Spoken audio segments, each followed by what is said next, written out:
The news reached Rome like thunder splitting the calm night. 3 full legions, some 20,000 men, had been annihilated in the shadowy forests of Germania. Alongside them perished their standards, the sacred eagles of Rome. When Emperor Augustus heard of the calamity, the most powerful man in the world became a grieving father to the empire. He wandered the halls of his palace, striking the walls with his fists and crying out in anguish, "Quinctilius Varus, give me back my legions!" But the legions would never return. Their bones lay bleaching under the rain and wind of Germania, their banners nailed as trophies in barbarian shrines. The eternal city, which prided itself on invincibility, had been humiliated by tribes the Romans regarded as little more than wild beasts. The shame was unbearable.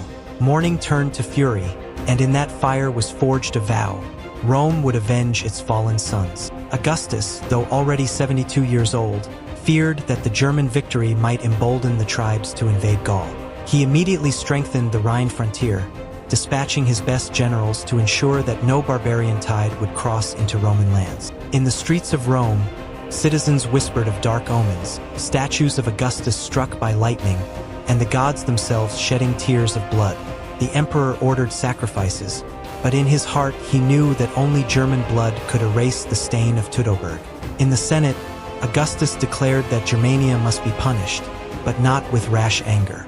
Wisdom demanded preparation.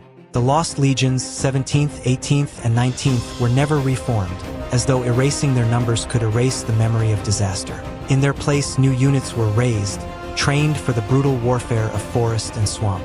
Yet Augustus would not live to see vengeance. In the year 14 AD, he died, leaving the empire to his stepson, Tiberius. Tiberius was a soldier as well as an emperor. He had served in Germania and knew its lands and peoples better than any Roman alive. He understood that revenge would require more than strength. It needed a commander who combined charisma with ruthlessness. For this role, he chose his nephew and adopted son, Germanicus Julius Caesar. Noble in birth, cultured in letters, but fierce in battle, Germanicus was the very image of Rome's ideals. As supreme commander of 8 legions along the Rhine, Germanicus was given a sacred mission: recover the lost eagles and make Arminius, the architect of Rome's humiliation, pay for his treachery. Within weeks of Augustus's death, Germanicus crossed the Rhine with an army of over 30,000. His first strike was not conquest but terror. Villages were burned, fields destroyed, and scattered bands of warriors crushed. It was a warning written in fire. Rome had not forgotten. But the true campaign of vengeance began the following year. Germanicus planned with meticulous care. He studied survivors' accounts, interrogated prisoners, and mapped the treacherous forests where Varus had perished.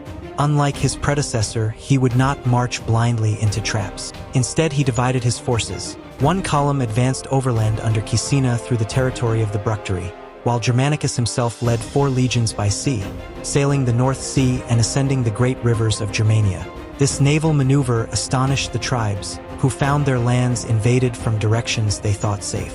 The Romans landed with overwhelming force, slaughtering resistance and reducing villages to ash. At the same time, Caecina carved his way through the woods with sword and torch. This time the Germans could not rely on surprise. The legions marched in compact formations, with scouts probing the forest and fortified camps rising each night. Then came a moment that froze every soldier's heart. Germanicus's men entered a clearing where the memory of Teutoburg still lingered. The field was littered with the bones of 20,000 Romans, whitened by years of exposure. Skulls were nailed to tree trunks, shattered weapons and rusted armor lay half-buried in the soil. Silence fell as the legionaries gazed upon the ruin of their brothers. Germanicus halted the march and, with tears in his eyes, ordered the remains to be gathered. By torchlight, a funeral mound was raised, and Germanicus himself placed the first sod of earth. One by one, the soldiers added their handfuls of soil until a monument stood in the clearing. A vow carved into the land that Rome would never abandon her sons. The burial transformed the army. They were no longer fighting for conquest alone, but for the honor of the dead. Arminius, meanwhile, knew that guerrilla raids alone could not preserve his authority. To maintain his command of the Germanic tribes, he needed a decisive victory. Gathering warriors from across Germania, he prepared to meet Germanicus on the banks of the river Weser. The Romans encamped on one side, the Germans on the other, their lines hidden within sacred groves and forests. A deserter revealed the enemy's positions to Germanicus, and at dawn his legions crossed the river. What followed was chaos in the woods. Thousands of Germanic warriors surged out with howls and painted shields, striking at the Roman lines. The first ranks shuddered, but Roman discipline held firm. Shields locked in tortoise formation, centurions bellowed orders, and the advance continued step by step. Arminius himself fought in the front line, tall and commanding in his red cloak, urging his men to fury. Germanicus, equally conspicuous in golden armor, fought among his troops as if he were no emperor but a soldier.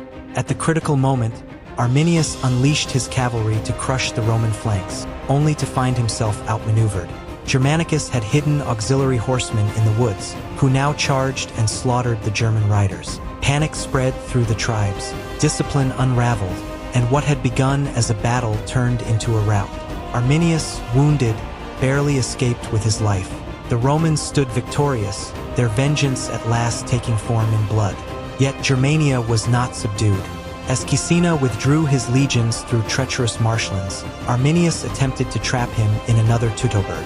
The Germans destroyed causeways and flooded the land, pelting the struggling columns with missiles. For a moment panic gripped the Romans, but Caecina was no Varus. He rallied his men, abandoned baggage, and built a fortified camp. At dawn, he led a furious counterattack that drove the Germans back and wounded Arminius again. The disaster was averted. Rome had refused to break. In subsequent campaigns, Germanicus struck deeper into hostile territory. In one fortress, the Romans discovered one of the long-lost eagles. Soldiers wept with joy as it was carried from the flames of the enemy's stronghold, a sacred symbol restored to its rightful place. Germanicus then sought the climactic battle. Arminius had again raised a vast army, and the two forces met on the open plains. Before his men, Germanicus invoked the memory of Teutoburg and the brothers whose bones they had buried. Across the field, Germanic warriors roared their defiance, beating spears against shields. The clash was apocalyptic.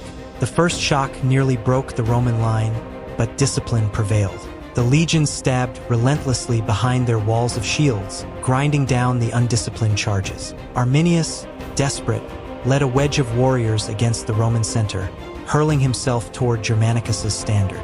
The fighting was savage, but the attempt failed. Roman cavalry swept the flanks, and the German line dissolved. Soon the field was a slaughterhouse, with Romans in ruthless pursuit.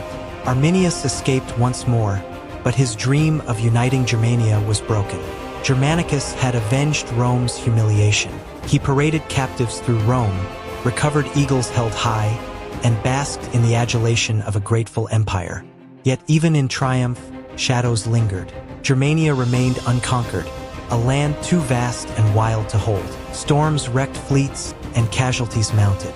Tiberius, pragmatic and wary, recalled Germanicus, declaring that it was wiser to let the tribes destroy themselves in endless feuds. Germanicus would soon die in mysterious circumstances, perhaps poisoned on imperial orders. But his campaigns lived on in memory.